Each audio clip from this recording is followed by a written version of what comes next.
Hey everyone, it's another week. I'm back with Martin to answer your questions from Twitter and email. It's another sunny day outside where we can't go, so we may as well stay inside and talk about it. Hey guys, how are you? Yeah, as Nick said, it's been another fun week, especially on Twitter. We've seen a lot of interesting engagement and yeah, funny jokes, I would say. Yeah, some gallows humor, I think, about the situation. Yeah, maybe, yeah, once again, like go over the bullet points, the key things that happened this week shortly, and then we can jump into the tweets. Yeah, so since the last video we made, Ofqual published their official guidance to teachers, heads of schools or centres, and to students as well and their parents. All of this information is available online and is available to read online. And there's some interesting points in there, Yeah. definitely, that's come out in Twitter. So basically, yeah, Ellie Bayliss said that being told for my whole education to not compare myself to others, and now my grades are literally based off our teachers ranking us to each other. What is it about then? It's a Yeah. Go ahead. This is the unexpected thing, which which just kind of came out of nowhere.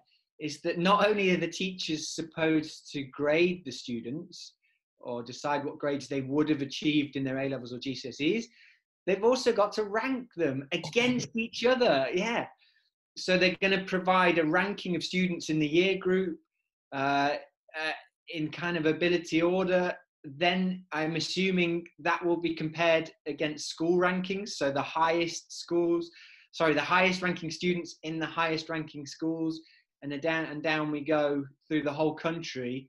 So there'll be some sort of curve of attainment to say, where are students falling in terms of comparing to each other. Yeah, there is. I mean, I think there is like a lot of both positive and negative. I mean, on a positive side, there will be a lot of data and like numbers now, so you can see different numbers visually. I think, but at the same time, like I mean, I reckon it's going to be relatively subjective. And the student room just recently did a poll asking 1,031 students, and just regarding the Ofqual like recent update, and the students were asked like whether they think they will be given like a fair grade this summer. And funny enough, I think quite I mean, it was expected, but like 66% of students said that they don't think that they will be given a fair grade, and 34% answered yes. So Yeah. yeah. Wow. I mean, this is what trusting teachers looks like. I mean, this is how they feel about it, that the teachers aren't going to give them the fair grade that they deserve against each other. It's such a strange situation. But this system does exist already. I mean, the US does this kind of ranking already, where you rank one student against each other so that you can see the full list and where you sit in comparison to each other. So uh, there is a case to follow. It's Yeah. just can the teachers cope with that, and yeah, will the students accept it, accept that ranking that they're given as well as the grade they're given? Will they Yeah, see? there's gonna be a lot of emotions in the game this summer. Uh, yeah, like funny enough that you mentioned America. Like I've seen lately quite a lot of like famous entrepreneurs pulling out their own sheets with grades like from the past, and like yeah, they all of them they have like the full ranking of I think the year. And a lot of the famous entrepreneurs now are actually showing that, hey, look, I was number 245 out of 250. So, but at the same time, as harsh as it is maybe a good stat to know. Yeah, I think some people definitely would want to know it. It's whether it becomes transparent or not. Mm-hmm. Um, you know, it's those sorts of things will be interesting, how much freedom of information there will be around this. But yeah, I mean, that's the message to all of our students, is that like these things don't have to define you, that there are options to retake either in the autumn, they're calling it now, or in the next year, 2021. So there are those. And in the paper as well, if you have a look, it says specifically that you have the option to retake. It's not, if you're appealing, or everybody has the ability or the option to take these exams. And while it might not leave you enough time to enroll in university if you take the exam in early autumn, there might be a deferred place in January or in September. So we can kind of fight it if you aren't happy with the situation. And weirdly as well, it says that both grades will stand. The grade you're given from your teacher or from your school, and also the grade you get in any subsequent exams. Do you think that weird, like how, and if they don't compare, that's quite an interesting dynamic. So if you do worse in these exams, you can keep the grade you were given as a kind of moderated grade. So you think that the higher grade then, or can you choose whichever you want, or the higher grade will be automatically chosen in the favor of the student? No, it says that both will stand. Is the wording on the paper. So I mean, I'm assuming most people will only want to take the exam if they're unhappy with the grade they're given. And if it limits their choice of university, things like that. But who knows? Maybe some people just really want to see what they would have got. That's And true. I guess if the grade of the moderated grade always stands, there's no risk to that. That's true. Back to Twitter again, Erin has said that always try well in your mock exams, kids, because a global pandemic may come around, and that's what they'll base your grades on it. So it's a modern cautionary tale for everybody now, isn't it? Take your mock exams seriously. Yeah, going back to the ranking bit, like do you know like on which kind of activities prior this year the ranking will be based on? Is it just like all of the official like tests and smaller exams they've done so far, or what is it based on? Yeah, I think it's on all of the work submissions they've done in this curriculum. So it's all of their mock exams, all of the kind of other submissions. All put together. Whereas the advice in the past would be it would just be specifically predicted on mock exams. So it's using all available evidence that the teacher has to come up with that moderated grade and ranking. Interesting. A lot of people kind of saying how panicked they are at the moment. Hannah is interested if they will still get a free Nando's on results day. Has this been the case in the UK? Because I'm obviously not from here, so I haven't had any free Nando's on results day. I mean, it's not something I've heard of commonly. Maybe this is a parents' way of rewarding students, or Nando's have done a results day promotion in the past. I'm not sure, but I think Deliveroo might solve this issue. They might step in. If Deliveroo are out there listening, free takeaway delivery for results days. Then there is like some super funny images of people graduating in the ceremony. We'll put them in here, but instead of the students, there is robots, and as you can see, there is the iPad as a face. So, I mean, do you reckon this is one option that how we can solve the graduation problem? Because I know, as I am final year student myself at the moment, I think just 2 days ago, my university officially announced that the summer graduation that was planned, I think 20th of July for myself, is postponed. They didn't say it's cancelled, but yeah, for obvious reasons, they have pushed it back. So do you reckon graduations could move online, or even use that kind of like futuristic solutions? Yes, I've no doubt they'll move online. whether we see graduating robots with an iPad picture of you on there, I'm not sure that's in the best taste. But yeah, I mean, they're definitely going to try and push hard on tech solutions for these things, or just postpone it for when people might be available in the future. But then that's sad for people who have high travel costs and things like this.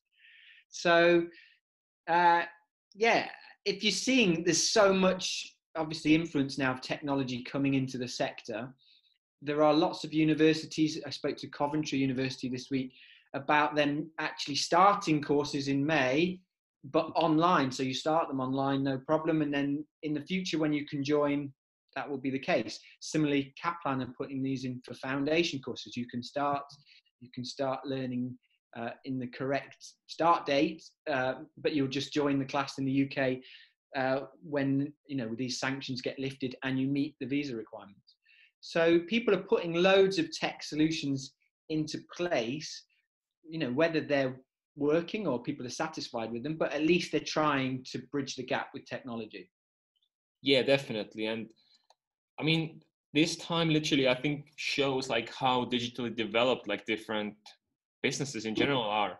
I think on Twitter again, I saw a funny tweet. Like the question was like, who is forcing digital transformation in your business? And the answers were like CEO, CTO, and the third one was COVID-19. Yeah, exactly. Which for many businesses, I think, have been the case. Yeah, what's the quote? Necessity is the mother of invention. Yeah, something like this. Yeah, exactly. It's forcing change. There's quite a lot of hype about this. Like the world's changed forever. We're never going back.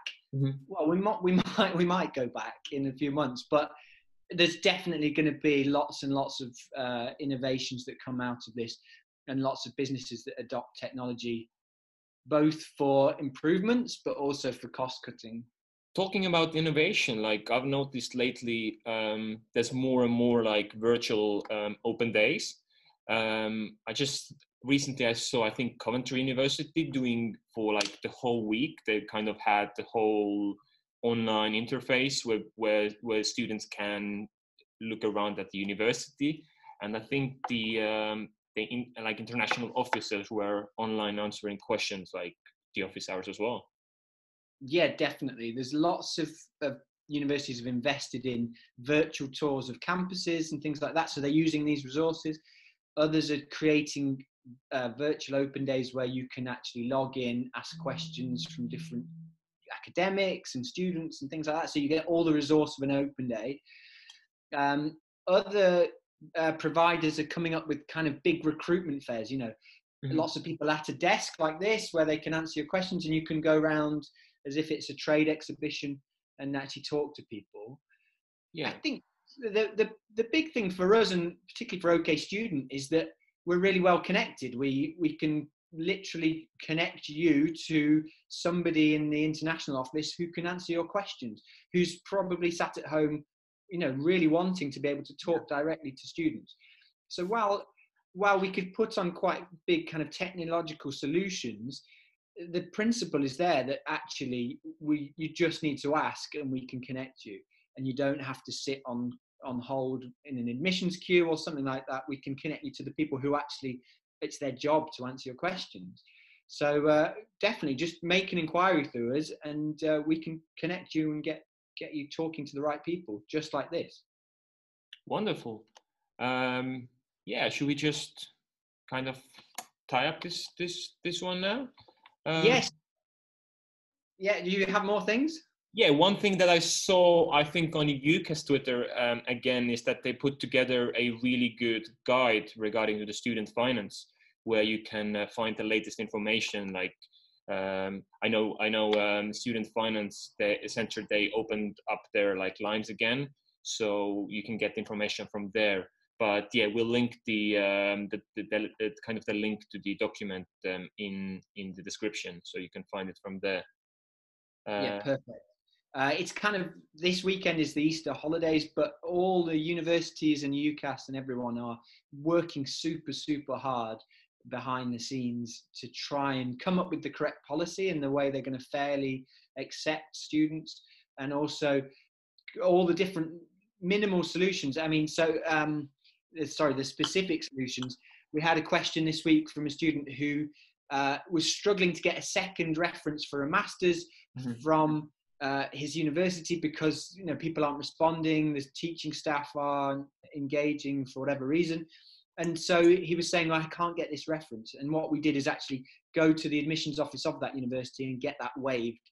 And that's completely fair in the circumstances. But as I say, these teams are working through all of these small adaptations and to try and help people's applications progress to get their places confirmed. Yeah, definitely.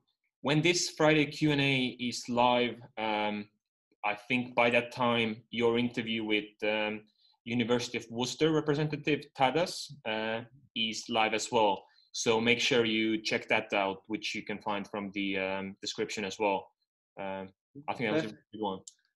Yeah, excellent. The other part that's come out today is the Universities UK, Universities UK, who are the industry representatives who are lobbying the government for really stability measures about trying to stabilise the universities and the education sector in the UK. But part of those recommendations are that funding for EU students will be extended for another year, that there will be some flexibility around visa requirements for international students, that students will be allowed to accept the offers that have already been made to them. This was a big concern last week. And that universities might be capped or controlled in the numbers that they can recruit, but actually that falls in with their forecasting anyway. So it's that some can't become bigger than others. So all of these things, are really good measures. We just hope that the government can respond to them to stabilise the sector and bring these benefits in to help students with the next year, not just the next intake, but the whole next year as we see the fallout from this. So really, really good work from UK this week. Okay. Awesome. Right. Make sure you guys follow us on our socials, which you can see over here. Tag us on Twitter, Facebook, Instagram, whenever you want your question to be answered in the next Friday's Q&A. And stay safe and see you next Friday, I guess. Stay safe. All the best. Bye.